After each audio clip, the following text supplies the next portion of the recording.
L'or, l'argent et la sagesse cachée. Il était une fois, dans un royaume ancien, un pays qui semblait protégé du tumulte du monde. Là-bas, les collines s'élevaient doucement, couvertes de forêts paisibles, et les rivières, semblables à des rubans d'argent, serpentaient entre les prairies. Les champs dorés s'étendaient à perte de vue, respirant l'abondance et la sérénité. Les habitants de ce royaume vivaient en harmonie avec les saisons, célébrant la pluie comme un don du ciel et la moisson comme une bénédiction. Le matin, les coqs annonçaient l'aube et les marchés s'animaient de voix joyeuses. Le soir, lorsque le soleil descendait derrière les collines, une douce lumière baignait les toits de chaume et chacun retrouvait la chaleur de son foyer. Au cœur de ce royaume s'élevait un palais grandiose.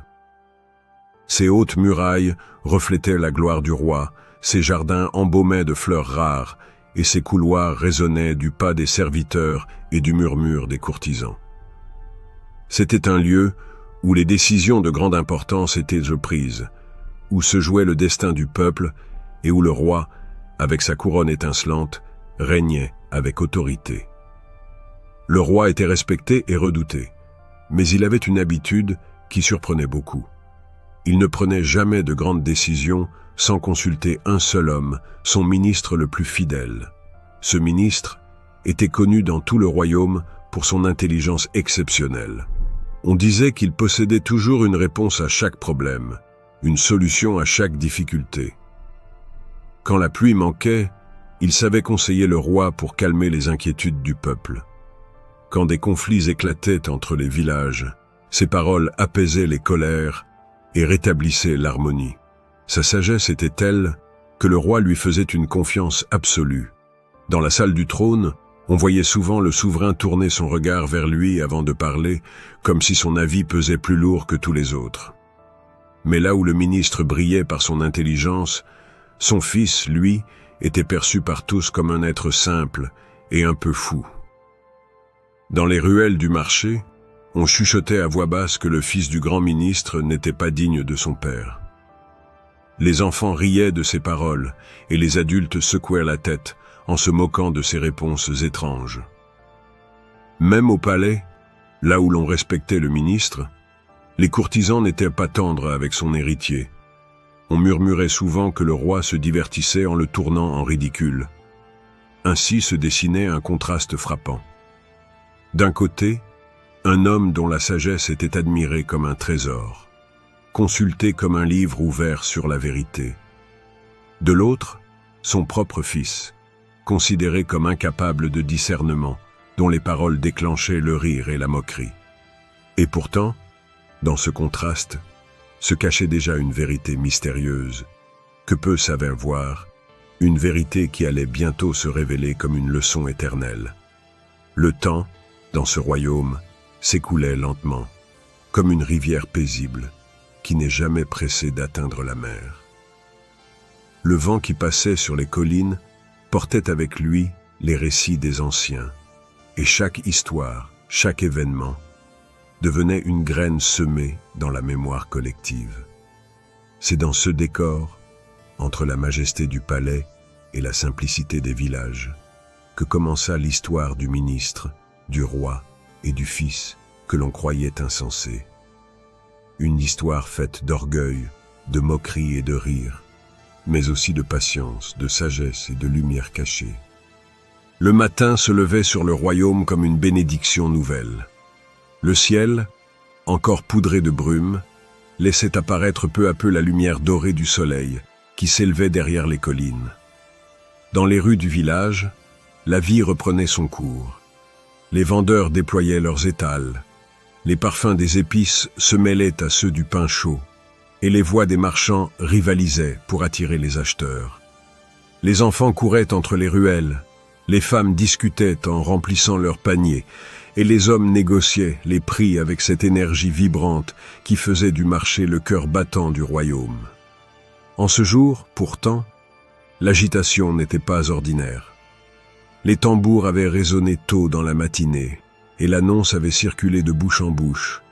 Le roi lui-même viendrait se montrer au marché, comme il aimait parfois le faire pour observer son peuple et lui donner l'impression d'une proximité bienveillante.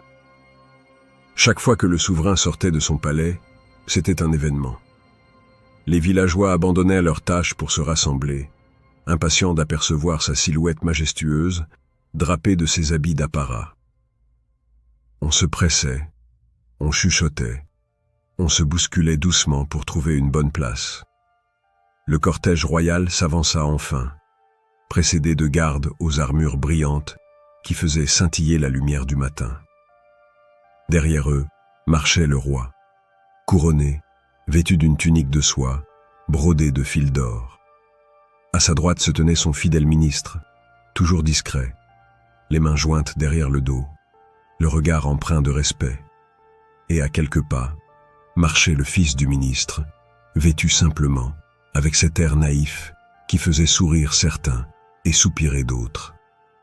La foule se penchait, saluait, acclamait.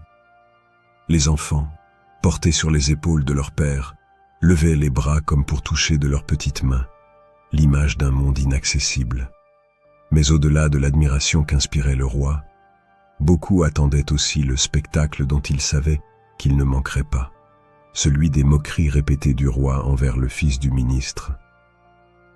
Car chaque matin, depuis des jours et des jours, le souverain avait instauré une habitude qui amusait sa cour, autant qu'elle attristait en secret l'homme sage qui se tenait à ses côtés.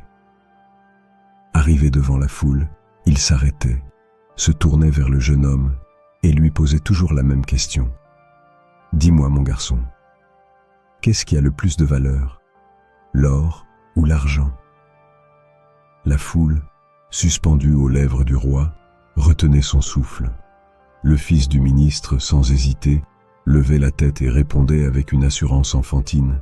« L'argent, Majesté. » Alors, comme à chaque fois, des éclats de rire fusaient.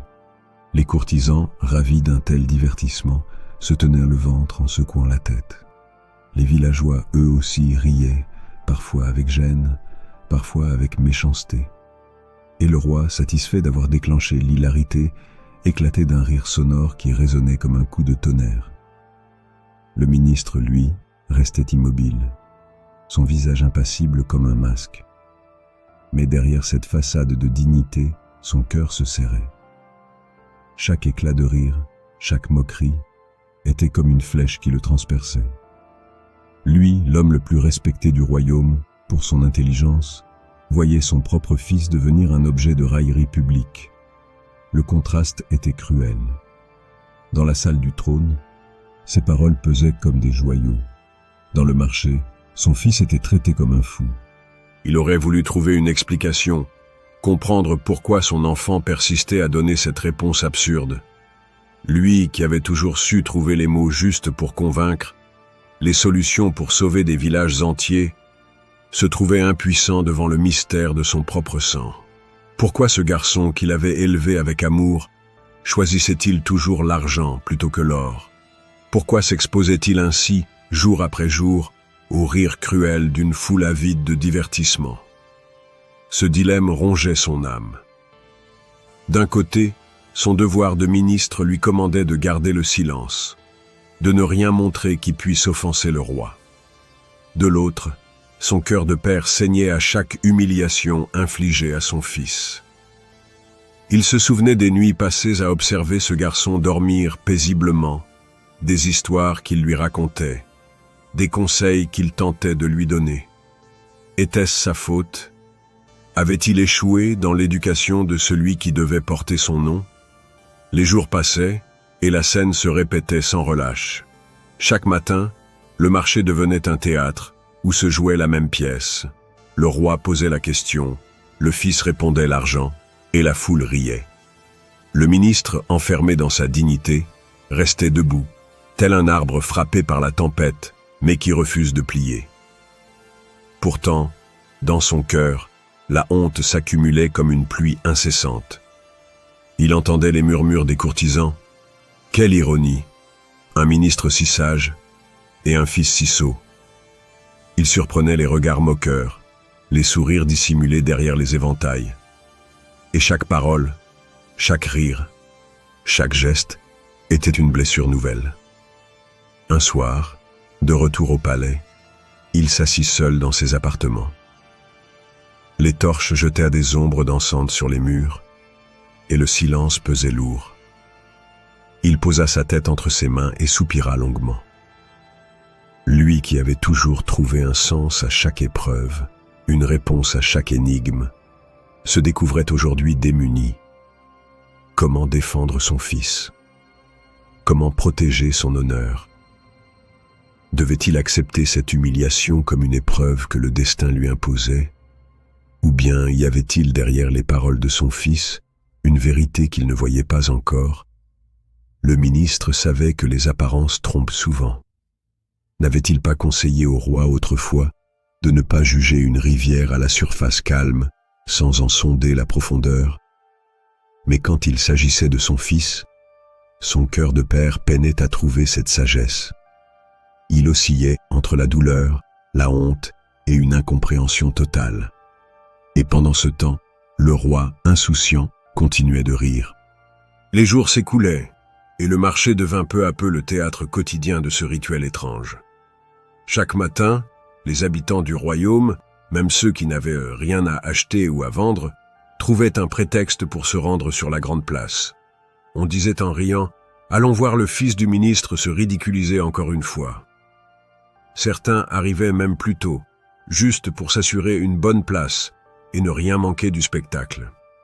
Là où jadis on venait pour les épices ou pour les étoffes, on venait désormais pour les rires. Le roi avait transformé ce lieu de vie en une scène où la dignité d'un père et l'innocence d'un fils étaient offertes en pâture au divertissement. Les enfants, qui ne comprenaient pas encore la cruauté de la scène, attendaient impatiemment le moment où la question serait posée. Ils se tiraient par la manche en s'exclamant « Chut, écoute, c'est le moment !» Et le scénario se répétait, inlassablement. Le roi s'arrêtait au centre de la place, prenait son air solennel, et de sa voix grave demandait « Eh bien, garçon, dis-moi, qu'est-ce qui a le plus de valeur, l'or ou l'argent ?» Et le fils, sans hésiter, répondait « L'argent, Majesté !» Un murmure parcourait la foule, vite suivi d'une explosion de rire. Certains riaient d'un rire franc et sonore, d'autres se couvraient la bouche pour cacher leur moquerie. Mais tous riaient. Même ceux qui, au fond, trouvaient que la scène injuste, finissaient par céder à l'effet de masse. Car il est plus facile de rire avec les autres que de se dresser contre eux. Le ministre, lui, assistait impuissant à cette mascarade. Chaque éclat de rire était un coup de poignard dans son orgueil. Il se tenait droit, comme à son habitude, mais son âme, elle, était courbée par le poids de l'humiliation. Il entendait les commentaires chuchoter dans son dos. Voilà donc le fruit de sa sagesse. Un fils incapable de distinguer l'or de l'argent. Peut-être que la sagesse n'est pas héréditaire, après tout. Quelle honte pour lui. Ses paroles lui brûlaient les oreilles, mais il faisait semblant de ne rien entendre. Son visage restait de marbre, mais son cœur saignait. Un soir, après l'une de ces humiliations publiques, il marcha seul dans les couloirs du palais. Ses pas résonnaient dans le silence comme un écho de sa solitude.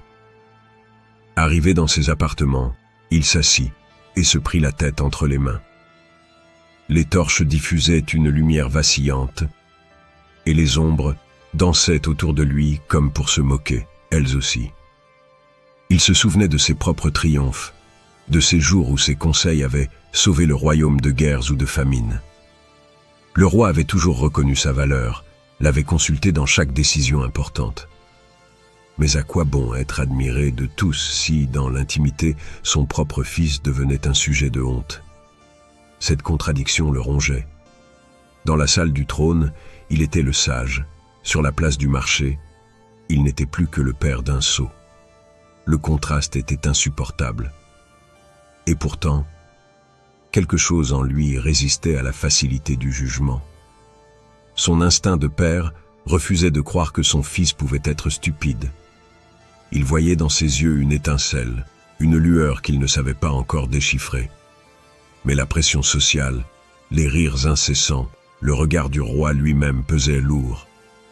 Chaque jour, il se demandait « Peut-être qu'ils ont raison, peut-être que je me trompe, peut-être que mon fils est vraiment ce que l'on dit de lui. » Cette pensée l'emplissait de tristesse, car s'il en était ainsi, il se voyait condamné à porter le fardeau d'un héritage brisé, incapable de transmettre la flamme de son intelligence. Mais le doute ne suffisait pas à étouffer sa douleur. Alors, parfois, dans la solitude de la nuit, il murmurait une prière silencieuse. Que la vérité se révèle, que la lumière éclaire enfin le mystère de son fils. Un matin, la scène fut encore plus cruelle que d'habitude.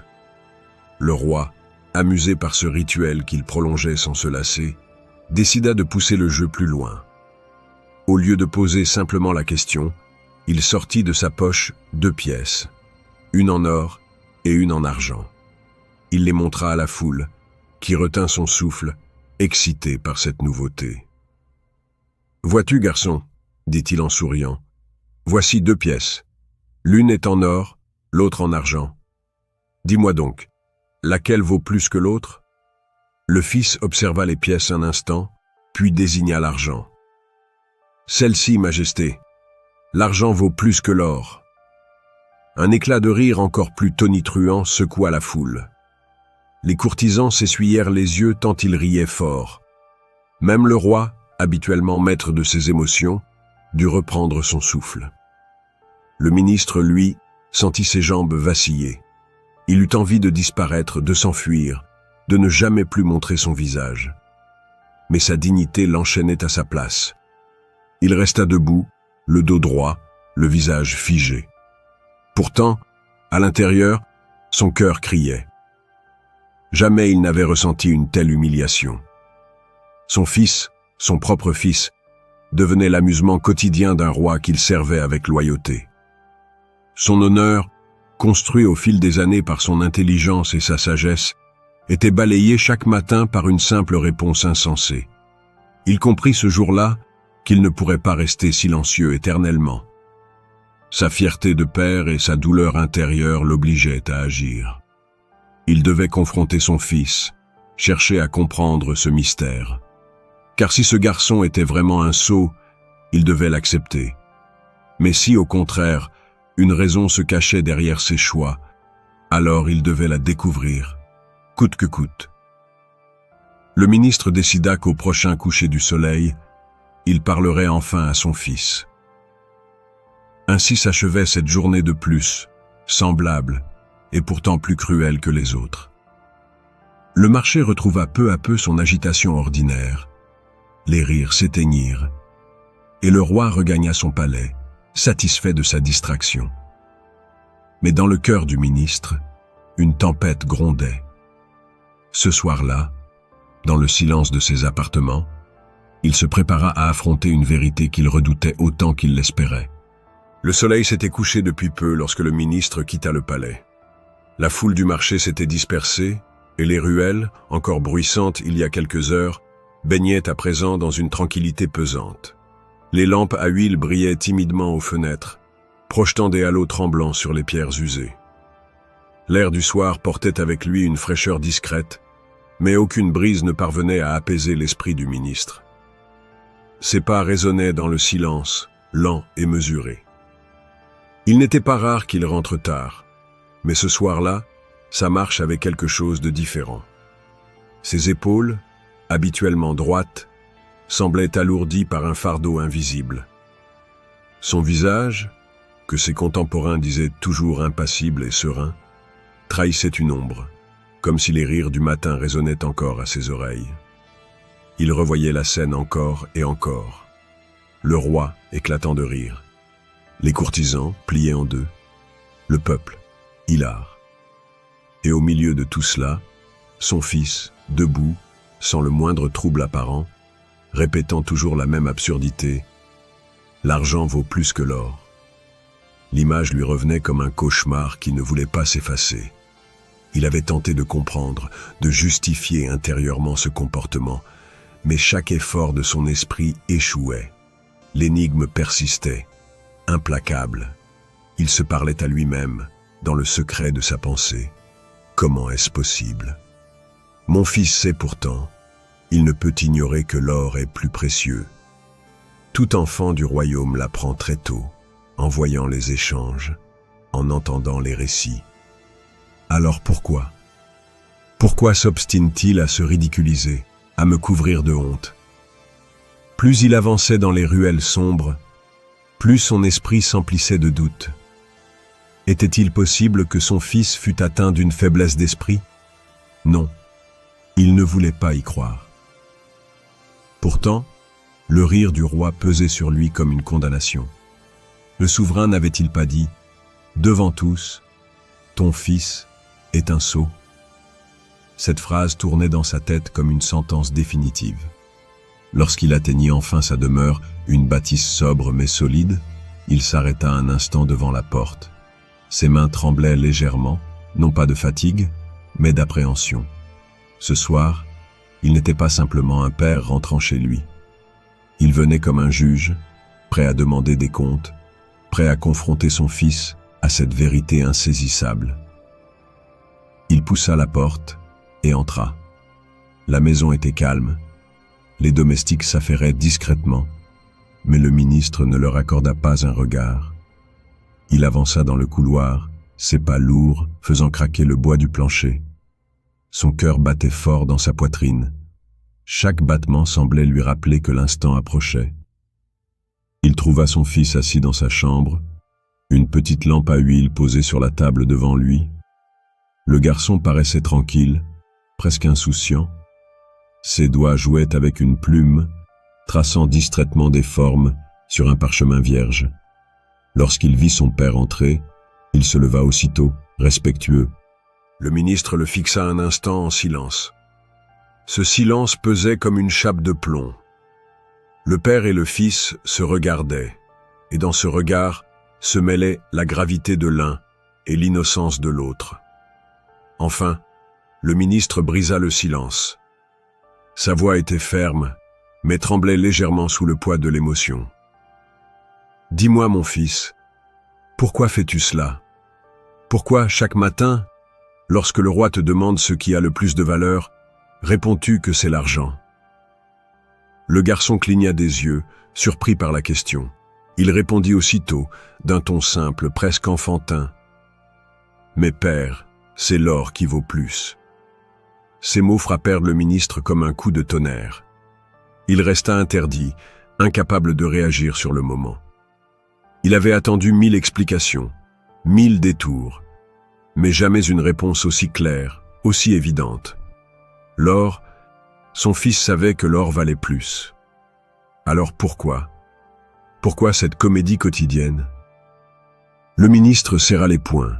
Sa voix se fit plus pressante. Alors pourquoi, dis-moi? Pourquoi mens-tu devant le roi? Pourquoi t'obstines-tu à répondre le contraire de ce que tu sais être vrai? Sais-tu quelle honte tu me fais porter? Sais-tu que le roi rit de toi, que la cour entière se moque, que le peuple ricane? Chaque éclat de rire est une blessure pour moi. Réponds-moi. Le garçon, loin de se troubler, soutint le regard de son père. Ses yeux brillaient d'une lueur étrange, à la fois douce et pénétrante. Il répondit calmement. « Père, je sais ce que je dis. Je sais que l'or est plus précieux que l'argent. Mais je sais aussi que si je le disais au roi, tout s'arrêterait. » Ces paroles énigmatiques laissèrent le ministre interdit. Son esprit, habitué à déchiffrer les énigmes les plus complexes, se heurtait à une simplicité déconcertante. Il secoua la tête, incapable de comprendre.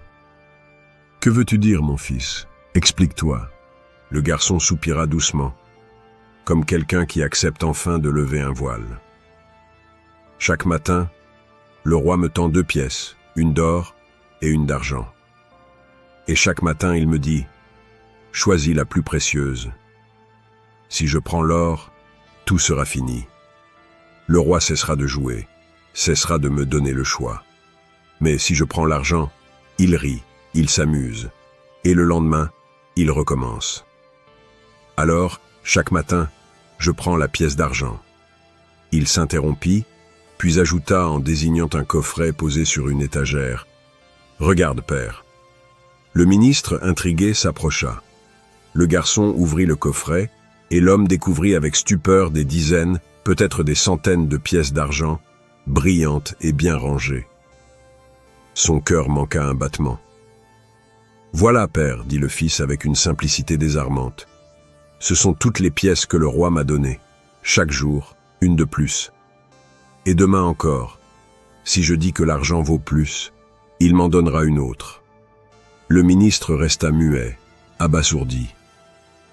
Il comprit soudain ce que son esprit n'avait pas voulu envisager. Ce fils que l'on traitait de sot, que l'on ridiculisait chaque matin, avait en réalité une sagesse cachée. Une sagesse rusée, patiente, calculatrice. Là où tout le monde voyait de la bêtise, il y avait en réalité une intelligence subtile, presque instinctive. Ses lèvres tremblèrent. Il ne savait s'il devait être fier ou inquiet. Fier, car son fils n'était pas ce que le monde croyait.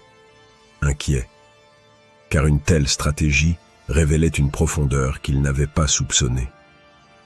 Il s'assit lentement, posant une main sur son front. Sa voix, lorsqu'il parla, n'était plus celle d'un homme en colère, mais celle d'un père émerveillé et troublé à la fois. « Mon fils, tu m'as étonné plus que quiconque. Ce que je prenais pour de la folie est en réalité de la sagesse. Une sagesse que peu peuvent comprendre. » Le garçon sourit doucement, sans arrogance, comme si tout cela n'était pour lui qu'un simple jeu.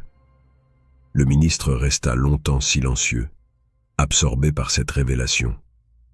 Tout s'éclairait désormais.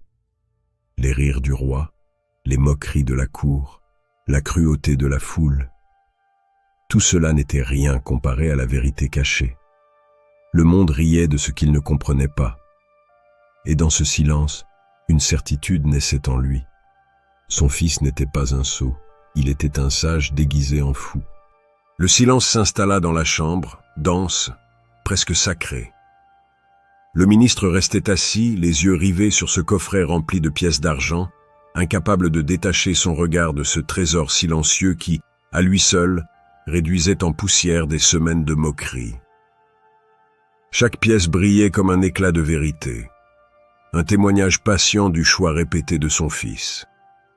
C'était comme si chacune d'elles portait en elle une leçon, une sagesse invisible aux yeux du commun. Le ministre se souvenait encore des paroles du roi, prononcées en public, sans ménagement. « Ton fils est un sot. » Mais ces pièces, ces centaines de petits disques d'argent, criaient tout le contraire. Son fils n'était pas sot. Il était stratège. Là où les autres cherchaient à briller un instant, lui avait choisi la constance, la discrétion, la régularité. Une pensée étrange traversa l'esprit du ministre.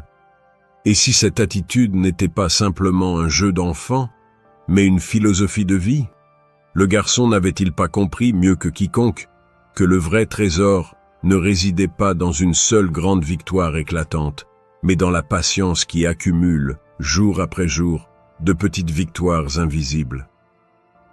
Il leva les yeux vers son fils, qui se tenait debout, droit, calme, sans chercher à justifier davantage ses choix.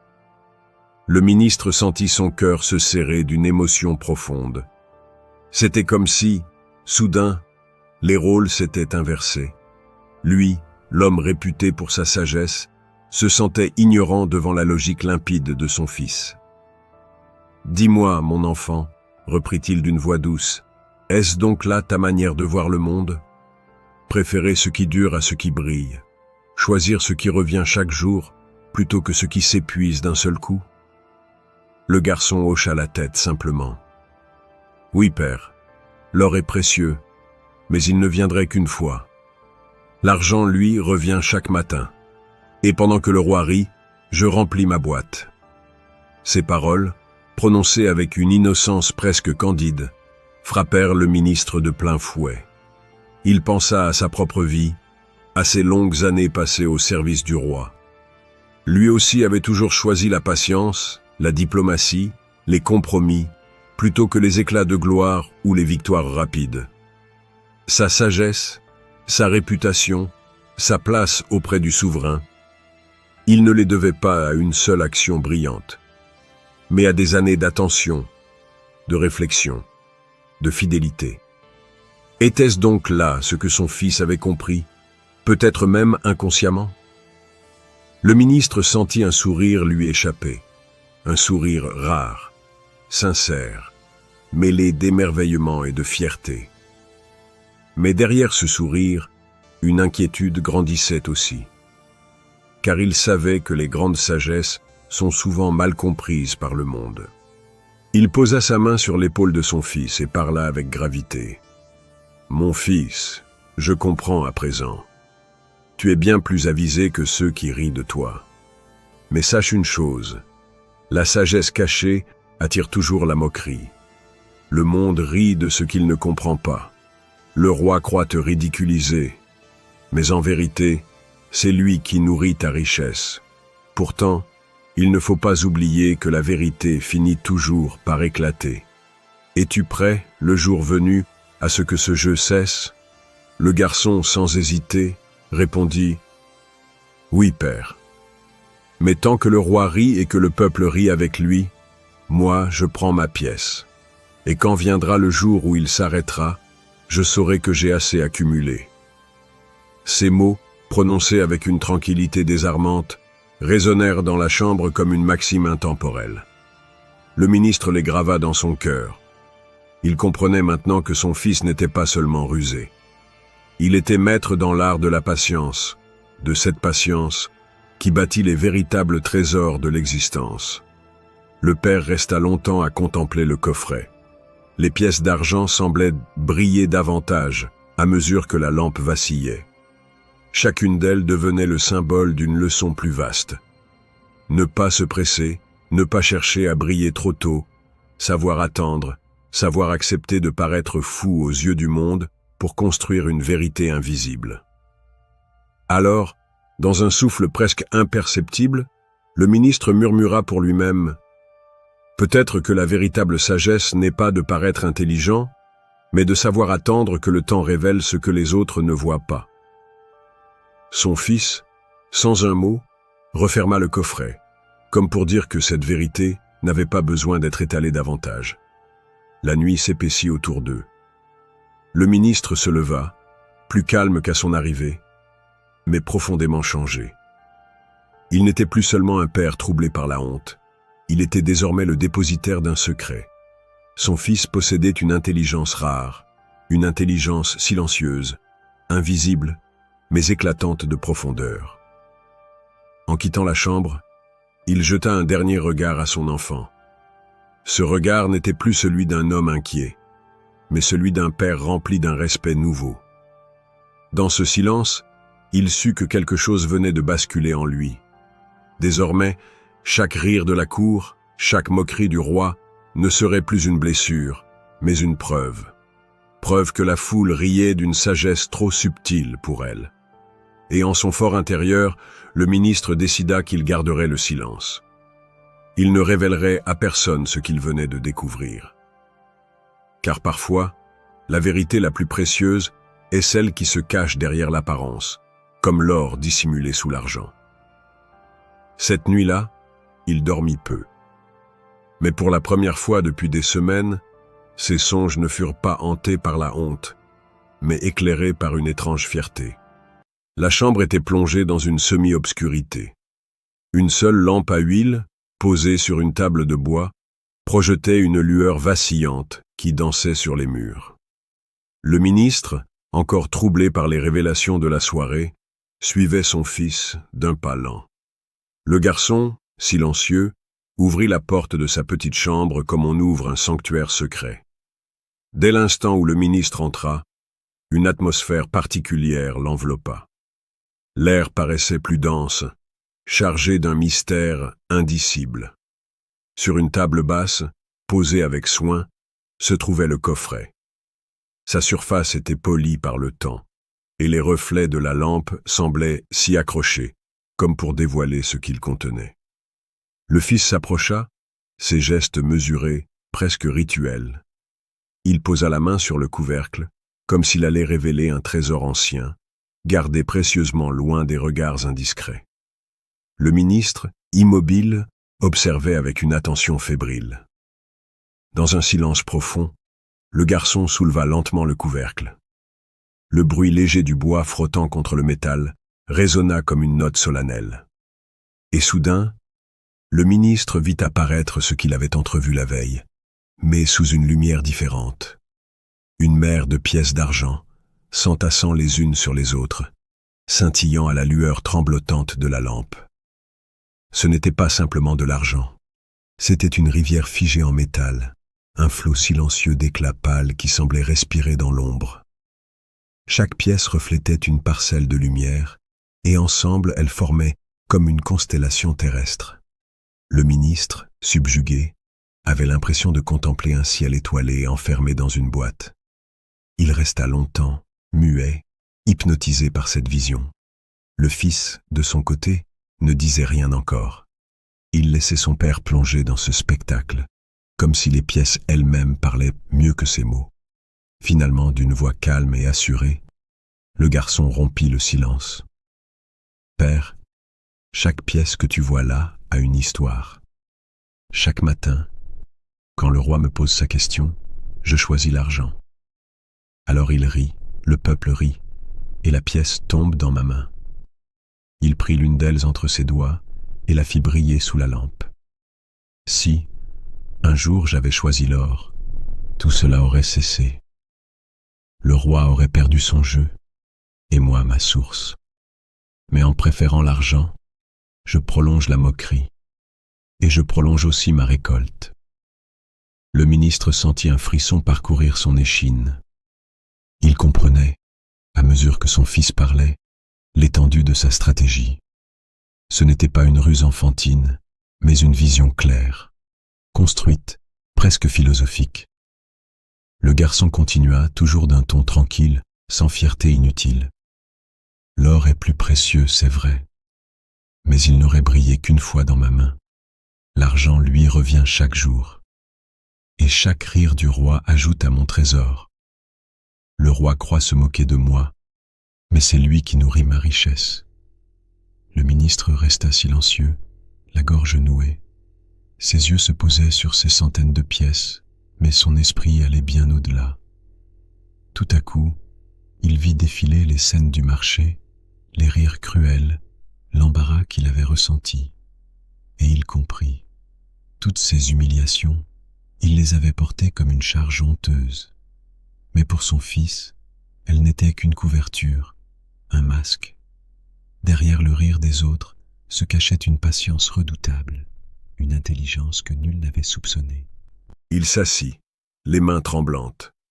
« Mon fils, » murmura-t-il, « je n'ai jamais imaginé que tu portais en toi une telle sagesse. Moi qui croyais comprendre le monde mieux que toi, je me rends compte ce soir que c'est moi qui avais les yeux fermés. » Le garçon sourit légèrement, un sourire doux, dénué de toute arrogance. « Père, la sagesse prend parfois des chemins étranges. Beaucoup ne voient que ce qui brille, et se pressent pour le saisir. Mais moi, j'ai appris à attendre. L'argent est peut-être moins éclatant que l'or, mais il enseigne la constance. » Le ministre sentit ces mots pénétrer son cœur comme une flèche douce, mais implacable. Il revoyait les longues années passées auprès du roi, les luttes politiques, les intrigues de la cour. Combien de fois avait-il lui-même choisi le compromis plutôt que l'affrontement? Combien de fois avait-il sacrifié un éclat de gloire immédiate pour préserver la stabilité de son rôle? Oui, il connaissait cette sagesse, mais il ne l'avait pas reconnue dans les gestes simples de son fils. Il ferma les yeux, profondément ému. Une voix intérieure lui murmurait que ce moment marquait un tournant, non seulement dans sa relation avec son fils, mais aussi dans sa propre compréhension de la vie. Il se leva, fit quelques pas dans la petite chambre et déclara avec gravité : « Ce que tu as compris, mon fils, peu d'hommes le comprennent. La plupart se laissent séduire par l'éclat d'un instant et oublient que la vraie force est dans la durée. Le roi, malgré son pouvoir, ignore cette vérité. C'est pourquoi il rit. Mais sache-le, un jour, ses rires se tairont, et il découvrira qu'il n'a été que le complice de ton trésor. Le fils baissa la tête humblement, comme s'il n'avait fait que suivre une logique naturelle. Le ministre s'approcha à nouveau du coffret. Il plongea la main dans les pièces, les laissa couler entre ses doigts. Le tintement léger résonna dans la chambre comme une musique discrète. C'était le son de la patience récompensée, le chant métallique d'une sagesse silencieuse. Et dans ce bruit cristallin, le ministre entendit une vérité profonde. Parfois, les plus grands enseignements ne sont pas proclamés par les sages de la cour, mais incarnés dans les gestes silencieux d'un enfant. Il posa ses 2 mains sur les épaules de son fils et dit, les yeux brillants, « Mon fils, tu n'es pas un sot, tu es un maître. Et moi, ce soir, je suis ton élève. » Un silence ému suivit ces paroles. La lampe vacillait, projetant des ombres mouvantes sur les murs, comme si elle dansait pour célébrer cette révélation. La nuit s'écoula lentement, remplie de confidences et de silences partagés. Le ministre ne voyait plus en son fils l'objet d'une honte, mais le porteur d'une sagesse mystérieuse, étrange, mais indiscutable. Dans le secret de cette chambre, devant ce coffret scintillant, un nouveau lien s'était forgé entre eux, celui du respect profond et de la compréhension mutuelle. Le ministre, assis dans sa chambre encore silencieuse après la révélation de son fils, sentait son cœur battre d'une manière nouvelle. La honte qui l'avait si longtemps accompagné s'était dissipée comme un brouillard au lever du soleil. En son lieu, une lumière douce, presque sacrée, avait pris place. Il observait son fils avec des yeux différents, comme s'il le voyait pour la première fois, comme si l'enfant qu'il avait cru naïf et maladroit s'était métamorphosé sous ses yeux en maître silencieux. Il repensa à toutes ces matinées où il avait baissé la tête, prisonnier du regard des courtisans, étouffé par leur rire cruel. Il se souvenait de l'embarras qui lui avait serré la gorge, du sentiment d'impuissance qui l'avait rongé. Et voilà que soudain, tout cela s'inversait. Chaque éclat de rire n'était plus une humiliation, mais une preuve d'ignorance des autres. Chaque moquerie, chaque parole blessante, était désormais une victoire secrète, un pas de plus dans la récolte invisible de son fils. Le ministre comprit alors une vérité qu'il n'avait jamais méditée avec autant de clarté. La véritable intelligence ne se mesure pas au bruit qu'elle fait, ni à l'approbation qu'elle reçoit. Elle réside dans la capacité de voir au-delà de l'instant, de préférer la constance à l'éclat passager. C'était une sagesse nouvelle, une sagesse qui bousculait les certitudes de la cour, mais qui prenait racine dans la simplicité la plus pure. Désormais, chaque fois qu'il croiserait son fils, ce ne serait plus avec un regard inquiet ou désolé. Ce serait avec un profond respect, une reconnaissance muette. Il comprit que son fils n'était pas seulement un enfant habile, mais un être qui avait su percer l'illusion du monde, l'illusion de la gloire immédiate, de l'apparence, de la moquerie superficielle. Ce que la foule appelait folie, lui, l'appellerait désormais clairvoyance. La transformation intérieure du ministre ne s'arrêta pas là. Dans ses méditations solitaires, il se surprit à comparer la situation de son fils avec celle des grands sages de l'histoire. Combien avaient été rejetés, traités de fous, ridiculisés avant que leur sagesse ne soit reconnue. Il se rappela des histoires de prophètes ignorés par leur peuple, de penseurs condamnés par leurs contemporains, de poètes dont la voix n'avait trouvé d'écho qu'après leur mort. Et il comprit. Le monde rit souvent de ce qu'il ne comprend pas. Un matin, lorsque le roi reprit son jeu habituel au marché, posant sa question théâtrale devant les villageois assemblés, le ministre ne ressentit plus la moindre honte. Lorsque son fils répondit encore une fois « l'argent » et que les rires fusèrent de toutes parts, il se contenta de sourire. Mais ce sourire n'était pas celui d'un homme résigné. C'était le sourire de celui qui sait, le sourire d'un père qui contemple une victoire cachée. Le roi riait, les courtisans riaient, le peuple riait. Mais lui, il voyait déjà l'éclat secret de la sagesse dissimulée sous cette farce quotidienne. Dès lors, chaque éclat de rire devint pour lui un chant. Chaque moquerie fut une note ajoutée à la mélodie silencieuse de son fils. Il savait qu'un trésor se bâtissait lentement, un trésor qui ne brillait pas dans les mains du roi, mais qui grandissait dans le secret d'une chambre discrète. Ainsi le ministre en vint à méditer sur un contraste essentiel, l'apparence de la folie et la profondeur de la sagesse. Combien de fois, dans sa carrière, avait-il lui-même méprisé des idées trop simples, des gestes trop modestes? Combien de vérités avait-il ignorées parce qu'elles n'avaient pas l'éclat des grandes déclarations de la cour? Désormais, il voyait les choses autrement. La folie apparente pouvait cacher une vision claire, et la sagesse applaudie n'était parfois qu'une illusion. Son regard sur le monde changea. Il observa les hommes et les femmes autour de lui avec plus de patience, plus de douceur. Peut-être que celui que l'on jugeait faible cachait une force invisible. Peut-être que celle qu'on appelait naïve avait un regard plus perçant que tous les stratèges du palais. Le ministre comprit que la vie ne se lit pas dans les cris et les apparences, mais dans la constance silencieuse, dans les choix que l'on répète jour après jour avec une fidélité discrète. Son fils lui avait donné une leçon qu'aucun maître de la cour ne lui avait jamais transmise. Parfois, les plus grands trésors naissent dans l'ombre des rires, dans la patience de celui qui accepte d'être incompris. Et cette leçon, il la porta désormais comme un joyau au fond de son cœur. Les jours passèrent, et chaque matin, le rituel reprenait au marché.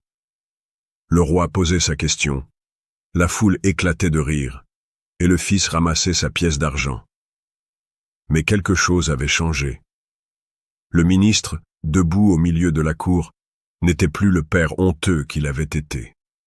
Il portait un sourire calme, un sourire que nul ne comprenait vraiment, mais qui témoignait d'une paix intérieure.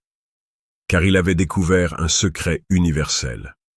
Dans ce monde, certains se vantent pour peu de choses, faisant beaucoup de bruit pour masquer leur vide.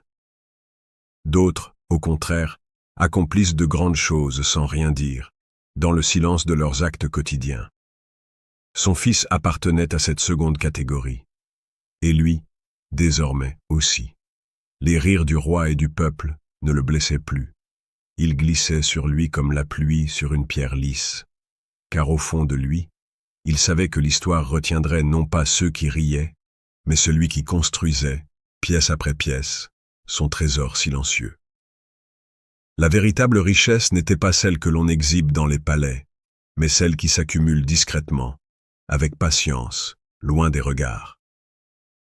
La richesse d'un esprit tranquille, d'un cœur en paix, d'une sagesse qui ne cherche pas à être applaudie, mais à être vécue. Et ainsi, quand les courtisans murmuraient encore « Voilà le fils du ministre, le fou qui préfère l'argent à l'or », le ministre se contentait de sourire doucement.